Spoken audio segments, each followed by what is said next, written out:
Administration is quietly loosening immigration policies before Trump takes office. This according to the New York Post.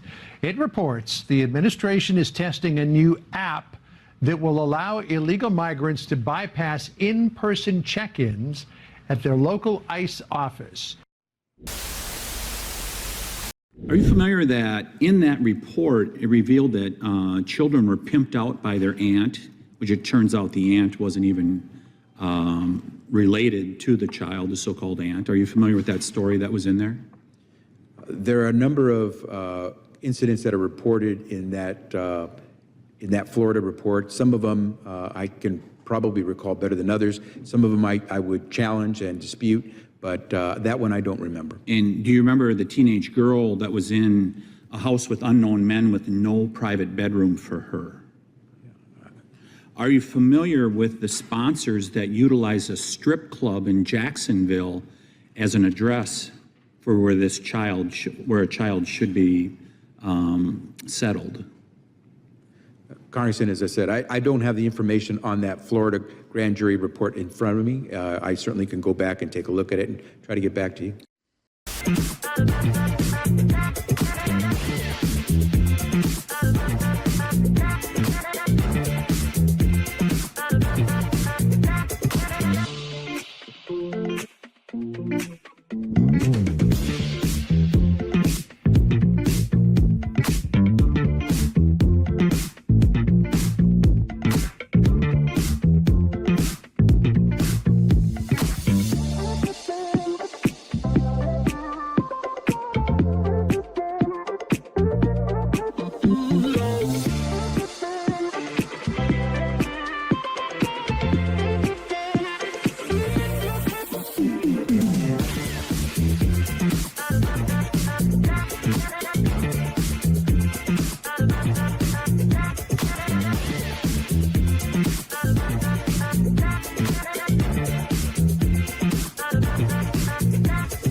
Just let the liberal media destroy people's lives.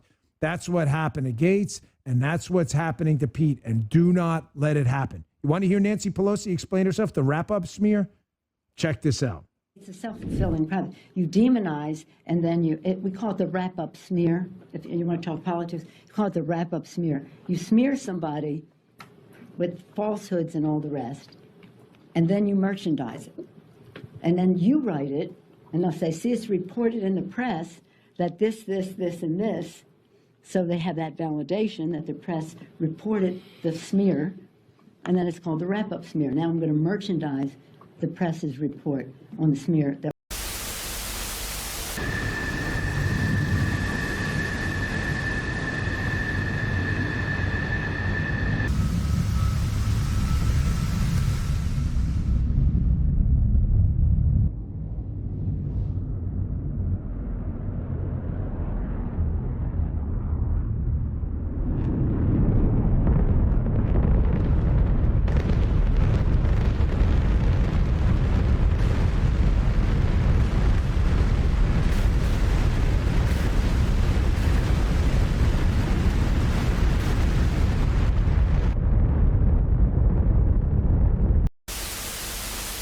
Screen.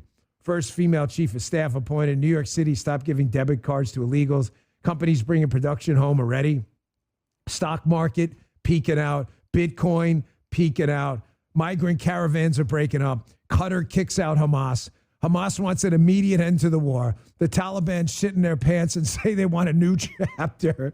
China wants now peaceful coexistence. All of a sudden, Russia's ready to speak with the U.S. The EU wants to buy gas from us and not Russia. And Ukrainian leaders are in talks with Trump and Elon. The guy isn't even a president. He's only been the president-elect for not even a week. Pete Hegseth, Tulsi Gabbard, and all the non-conventional people that we don't really, their resumes don't match what the usual occupants of those positions have. And that's the point. And that's what Donald Trump is trying to tell people.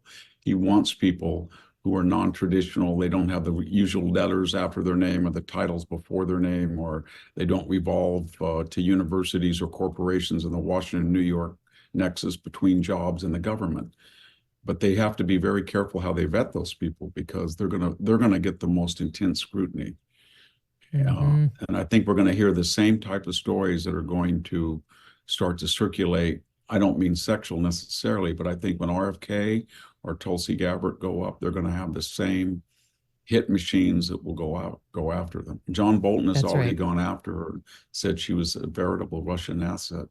And we've had RFK. I mean, I never had heard until he was a candidate the story of hitting a bear, or some type of parasite in his brain, or one of his former wives hanged herself. All of that's going to come out, and it's going to come out especially for those candidates, because that's the ones the left, I think, feels that they have the most traction against and they're most afraid of. If he nominates Kash Patel for the FBI, and I know him very well, and he's a very bright guy. He was really, when he worked for Devin Nunes, he was the point man that broke the whole story that Christopher Steele was not just a former spy who had been giving money by Hillary Clinton to compile. He was actually getting money from the FBI, why they were denying it. So that was a really, and they don't like him, and he's very tough, and he's outspoken, and he's probably said things in the past that is going to come out. But those are the types of things that we should be in store for, because it's going to happen. We're going to have to steel ourselves for the onslaught, because they'll bring up any untoward personal behavior to try to kill these nominees. And we're going to have to just increase our tolerance for some of those stories, because it's like that. The Trump, he's not going to pick the person with the perfect resume and the perfect behavior and who is beloved by the establishment. That's just not who Trump's going to pick. He wants to get some street fighters, and necessarily they're going to have some dirt under their fingernails. That is not to suggest if Pete actually raped somebody, we should put him as the DOD chief. It's just to say that some of these nominees are going to have, less than perfect personal histories, and we're going to have to factor that in. I want to tell you about this. Go ahead, Victor. Well, it's not that the nominees that we have, these people are antithetical to them, but it's not that the nominees that are in office and were confirmed don't have baggage. It's just a different kind of baggage. And so when they look at Pete Hegseth, there'll be a Republican person that said, have you ever been in a situation where you just walked off the job for a week and nobody knew where you were, like Lloyd Austin, when you were in charge of the entire military?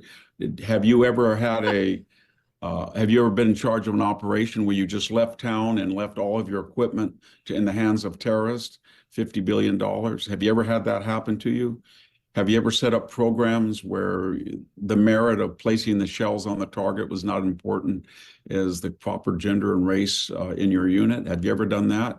And I think the same thing with Pam Bondi with the DOJ. They're going to say, have you ever got a federal subpoena from Congress the way that Eric Holder did on Fast and Furious, and just, tear it up without consequences? And Merrick Have you Garland. ever cooked up? Yeah. Have you ever cooked up an idea like Fast and Furious to sell guns to people in the cartels as if you could trace it? Have you ever, on one single day, have you ever coordinated, as Merrick Garland has done?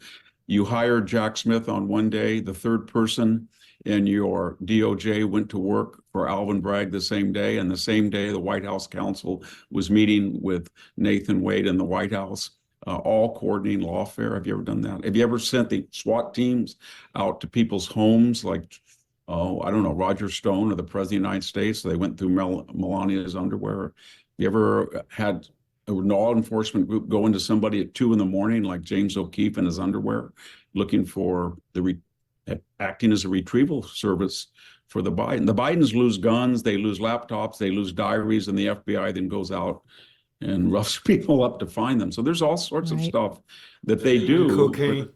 It's a different type of activity. It's much more dangerous to the Republic. And same thing with Kash Patel. I think they're going to say, have you ever lied under oath as an FBI person? Well, Andrew McCabe lied under oath 4 times to a federal investigator. James Comey pled 245 times he could not remember all the details of the Steele dossier. Robert Mueller said, I don't remember what the Steele dossier is. I have no idea what Fusion GPS. Those were the two catalysts that prompted his appointment as special prosecutor. So they have a very different creed. If you're from a certain milieu or zip code or university or prior resume, then you're getting exempt from doing things, lying under oath like James Clapper did or John Brennan repeatedly, and there's no consequences. And then they come around and say, we're not going to have this person in office because he doesn't have the right experience. But that's what Trump is trying to tell the nation. These people are too incestuous, and they have a certain type of resume and a certain type of outlook that gives them an arrogance and a hubris, and they abuse their authority, and we're not going to do it anymore. And I think that's why we're going to see some fireworks. That is so beautifully said. Steve Krakauer, we need to clip that response and put it everywhere, because that's exactly right. Why are we, I asked the audience yesterday, because look, Pete's behavior with respect to his... This was one of the most endearing moments of his campaign, where he came across as so normal, and that is something that she just never ever achieved once. They brought this brand new gorgeous truck, wonderful driver. He looked like Cary Grant in his prime. You know who that is? This beautiful driver. And he drove that big thing up. And I said, man, this is bad, because now I have all the cameras are all watching. Look at all the fake news. They were, most of them.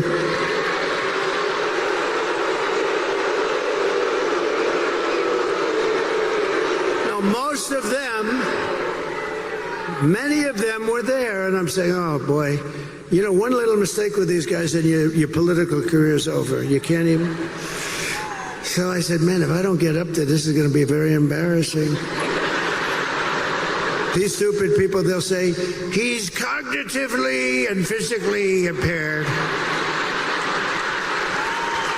And I can't do that when I'm alongside of this great athlete. I got to get up to that.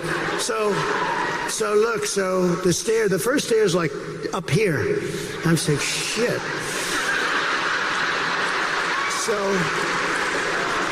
So I had the adrenaline going, and I made it.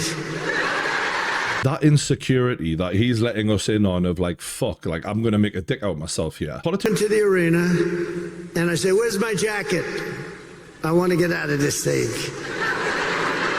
And they said, it would be unbelievable if you could wear it on stage. I said...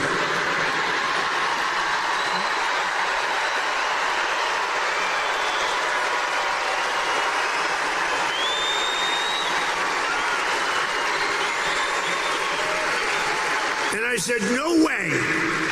I got 25,000 people standing outside. I got all these people here. There's no way I'm wearing it on stage. They said, oh, okay, sir. I said, get me my jacket. But if you did, you know, it actually makes you look thinner. I said,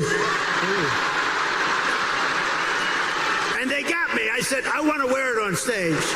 The fact that he's letting people in, like, on that private conversation where